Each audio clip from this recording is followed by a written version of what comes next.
اعوذ باللہ من الشیطان الرجیم بسم اللہ الرحمن الرحیم الحمدللہ رب العالمین الصلاۃ والسلام علی محمد وعلی آلہ وسلم۔ انشاءاللہ آج ہم سورہ یوسف کے تیسرے رکوع کا مطالعہ کریں گے۔ اس سے پچھلے رکوع کا خاتمہ اس بات پر ہوا تھا کہ یوسف علیہ السلام اور ان کے بھائیوں کے طرز عمل میں ہر اس شخص کے لیے عبرت اور معزت کی واضح نشانیاں موجود ہے جو اپنے آپ کو ان نشانیوں کا ضرورت مند سمجھتا ہے اور ان سے سبق حاصل کر کے اپنا احوال سنوارنا چاہتا ہے۔ دوسری بات، یوسف علیہ السلام کے بھائیوں نے اپنے والد صاحب کی توجہ حاصل کرنے کے لیے آپس میں مشورہ کیا کہ یوسف علیہ السلام کو قتل کر دیا جائے یا ان کو کسی دور دراز کے علاقے میں پھینک دیا جائے۔ تیسری بات، منصوبے کے مطابق انہوں نے والد صاحب سے اجازت حاصل کر لی اور باہر لے جا کر آپ کو ایک اندھے کنویں میں ڈال دیا اور واپس جا کر اپنے والد صاحب سے کہہ دیا کہ یوسف علیہ السلام کو ایک بھیڑیا کھا گیا ہے۔ اور آخری بات، ایک کارواں اس علاقے میں آ پہنچا، انہوں نے آپ کو اس کنویں سے نکال لیا اور بازار مصر میں بیچ ڈالا۔ آئیے مطالعہ قرآن کا آغاز اس دعا کے ساتھ کرتے ہیں کہ اللہ تعالیٰ اپنے حبیب رحمت للعالمین صلی اللہ علیہ وآلہ وسلم کے طفیل ہمیں قرآن کریم کا صحیح مفہوم عطا فرمائے، آمین۔ بسم اللہ الرحمن الرحیم۔ وقال الذین اشتراہ من مصر لامرأتہ، اور کہا جس نے خریدا تھا آپ کو مصر سے اپنی بیوی کو، اکرمی مثواہ عسیٰ ان ینفعنا او نتخذہ ولدا، اس کو اکرام سے رکھنا، ان سے ہمیں نفع ہو یا ہم اسے بیٹا بنا لیں۔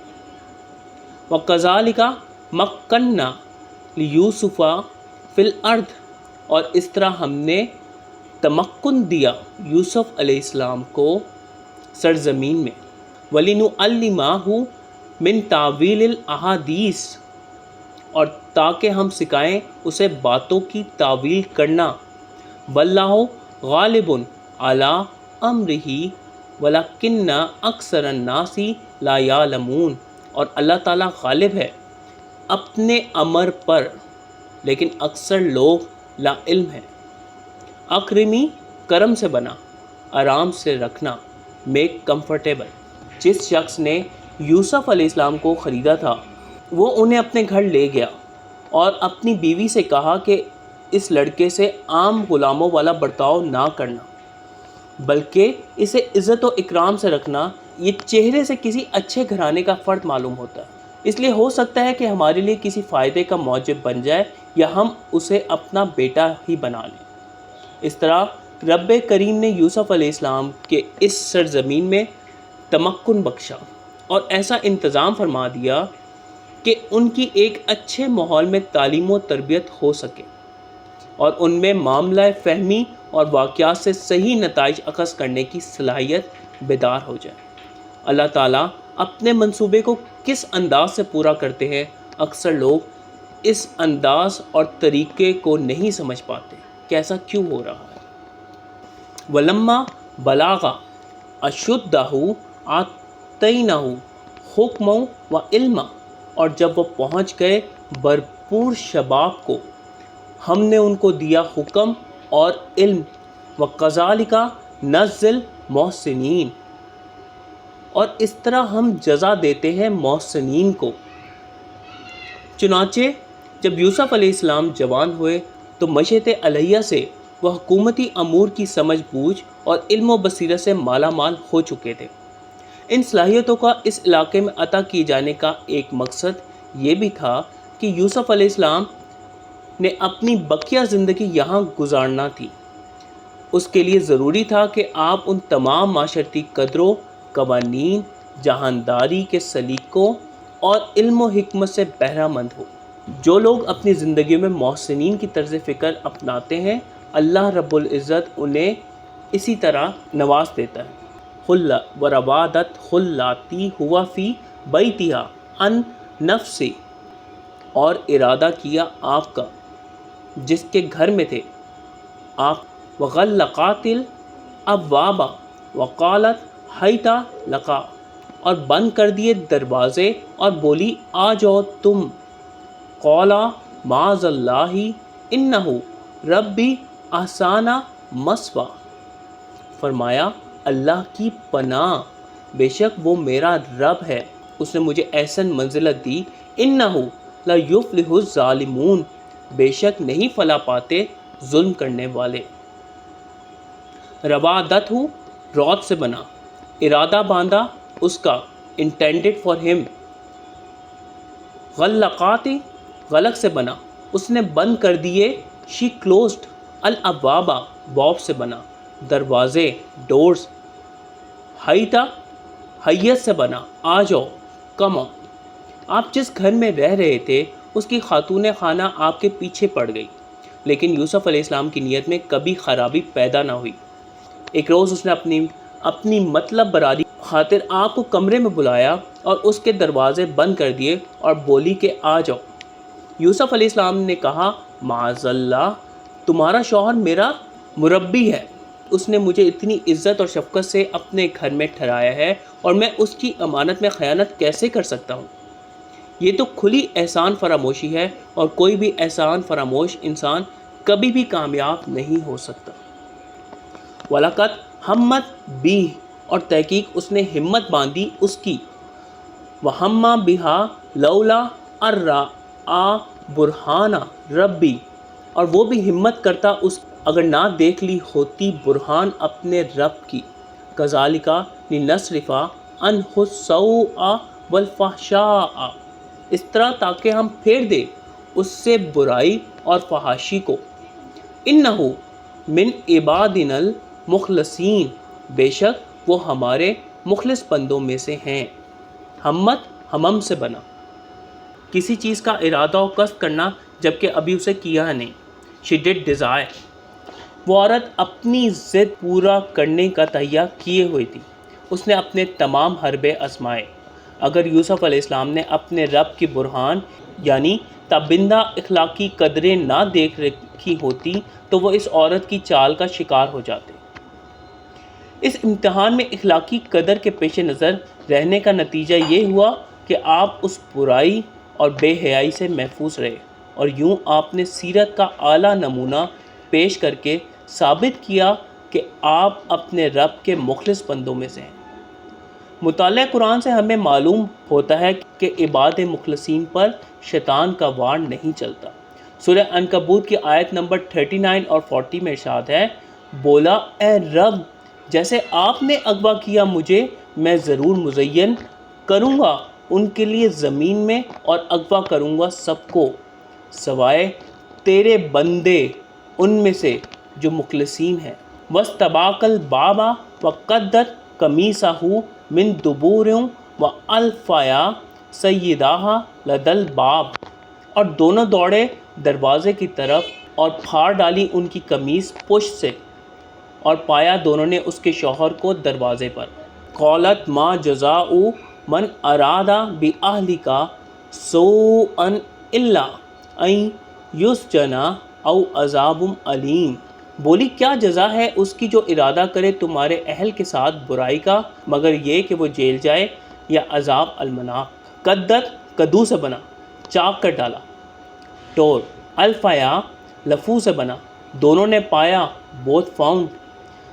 سیدہا سود سے بنا، اس کا سردار، خاوند، ہر ہسبینڈ۔ لدا لدی سے بنا، نزدیک، ایٹ۔ یسجنا سجن سے بنا، اسے جیل بھیج دیا جائے، ہی بی پریزنٹ۔ اس عورت کی شر سے محفوظ رہنے کے لیے یوسف علیہ السلام دروازے کی طرف بھاگے اور وہ عورت آپ کے پیچھے بھاگی کہ آپ کو نکلنے نہ دے۔ خاتون نے آپ کا کرتا پیچھے سے پکڑ لیا، لیکن آپ کے آگے بڑھنے کی وجہ سے کرتا پھٹ گیا۔ جب یوسف علیہ السلام نے لپک کر دروازہ کھولا تو دونوں باہر نکل آئے اور دیکھا کہ اس عورت کا شوہر سامنے کھڑا ہے۔ اس عورت نے جھٹ سے بات بنا لی اور اپنے خاوند سے کہا کہ جو شخص تمہاری بیوی کے ساتھ برائی کا ارادہ کرے اس کی کیا سزا ہونی چاہیے؟ کیا وہ اس سزا کا مستحق نہیں ہے کہ اسے جیل میں ڈالا جائے یا کوئی المناک عذاب دیا جائے؟ قال ہی راودتنی عن نفسی وشاہد شاہد من اہلہا، فرمایا اسی نے ارادہ کیا میرے بارے اور شہادت دی ایک گواہ نے اس کے اہل سے، ان کانا قمیصہ قد من قبول فصادقت وہو من الکاذبین، اگر ان کی قمیص پھٹی ہوئی ہے آگے سے تو یہ سچی اور وہ جھوٹے، وَإِنْ كَانَ قَمِيصُهُ قُدَّ مِنْ دُبُرٍ فَكَذَبَتْ وَهُوَ مِنَ الصَّادِقِينَ، اور اگر ان کی قمیص پھٹی ہوئی ہے پشت سے تو یہ جھوٹی اور وہ سچے۔ قد کدو سے بنا، پھٹی ہوئی، قبول قبل سے بنا، آگے یا سامنے کی طرف۔ جواب میں حضرت یوسف علیہ السلام نے کہا کہ بات اس کے برعکس ہے۔ بات آگے بڑھی تو خود اس عورت کے خاندان سے جو ادھر ہی کہیں موجود تھے یہ تجویز پیش کی کہ دونوں کے لباس کا معائنہ کیا جائے۔ اگر یوسف علیہ السلام کا کرتا آگے سے پھٹا ہوا تو یہ عورت اپنے دعوے میں سچی ہے، لیکن اگر یوسف علیہ السلام کا کرتا پیچھے سے پھٹا ہوا ہے تو یہ عورت جھوٹی ہے اور یوسف علیہ السلام اپنے دعوے میں سچے ہیں۔ فَلَمَّا رَأَىٰ قَمِيصَهُ قُدَّ مِن دُبُرٍ قَالَ إِنَّهُ مِن كَيْدِكُنَّ، پس جب دیکھی ان کی قمیص پھٹی ہوئی پشت سے بولا بے شک یہ تمہاری چال بازی ہے، إِنَّ كَيْدَكُنَّ عظیم، بے شک تمہاری چالیں بہت بڑی ہوتی ہیں۔ چنانچہ جب اس عورت کے خاوند نے یوسف علیہ السلام کا کرتا دیکھا تو اسے پیچھے سے پھٹا ہوا پایا، جس سے واضح ہو گیا کہ وہ اپنی بات میں سچے ہیں اور وہ عورت جھوٹی ہے اور آپ پر بہتان لگا رہی ہے۔ سارا ماجرا دیکھ کر اس نے اپنی بیوی سے کہا کہ تمہاری چلتر بازی ہے، بے شک تم عورتوں کی چالیں کتنی گہری اور تمہارے فریب کس قدر خطرناک ہوتے۔ یوسف عارض عن ھذا، یوسف اعراض کریں اس بارے، واستغفری لذنبک انک کنت من الخاطئین، اور تم استغفار کرو اپنی لغزش کی، بے شک تو ہی خطا کار ہے۔ اس نے حضرت یوسف علیہ السلام سے کہا کہ آپ اس معاملے کو جانے دیں اور درگزر سے کام لیں، اور اپنی بیوی سے کہا کہ اپنے قصور کی معافی مانگ کیونکہ تو ہی خطا کار ہے۔ اس واقعے پر اس خاتون کے خاوند کے رد عمل اور بات چیت سے اندازہ ہوتا ہے کہ وہ ایک متحمل مزاج، جہاندیدہ اور صاحب عدل آدمی تھا، ورنہ عام آدمی اس طرح کے حالات میں کس طرز عمل کا مظاہرہ کرتے ہیں آپ خود اندازہ لگا سکتے۔ ایک مختصر سا خلاصہ آج کے پڑھے گئے رکوع کا۔ جس شخص نے یوسف علیہ السلام کو خریدا تھا وہ آپ کو اپنے گھر لے گیا اور اپنی بیوی کو تلقین کی کہ آپ کو عزت و اکرام کے ساتھ رکھے۔ اس طرح اللہ تعالیٰ نے اپنی حکمت سے آپ کے لیے ایک بہترین ماحول اور حصول علم کے راستے ہموار کر دیا۔ دوسری بات، آپ کی بھرپور جوانی اور علم و حکمت سے متاثر ہو کر خاتون خانہ آپ کے پیچھے پڑ گئی، لیکن یوسف علیہ السلام کی نیت میں کبھی خرابی پیدا نہ ہوئی۔ اس نے آپ کو کمرے میں بلا کر اس کے دروازے بند کر دیے اور اپنی مطلب براری کی کوشش کی۔ آپ وہاں سے نکلنے کے لیے دروازے کی طرف بھاگے، خاتون کی کھینچاتانی میں آپ کا کرتا پیچھے سے پھٹ گیا۔ دروازے کے باہر خاتون کا شوہر موجود تھا۔ آپ کا کرتا پیچھے سے پھٹا دیکھ کر حقیقت کھل گئی اور اس نے یوسف علیہ السلام کو درگزر کرنے اور اپنی بیوی سے معافی مانگنے کو کہا۔ اللہ تعالیٰ جس کے ساتھ ہو اسے کوئی نقصان کیسے پہنچا سکتا ہے۔ اللہ تعالیٰ ہم سب کو قرآن کو صحیح طور پر سمجھنے اور اس پر نبی پاک صلی اللہ علیہ وآلہ وسلم کی سنت مبارکہ کے مطابق عمل کرنے کی توفیق عنایت فرمائے۔ آمین۔ صدق اللہ العلی العظیم۔ صلی اللہ تعالیٰ علی حبیبہ محمد و آلہ وسلم۔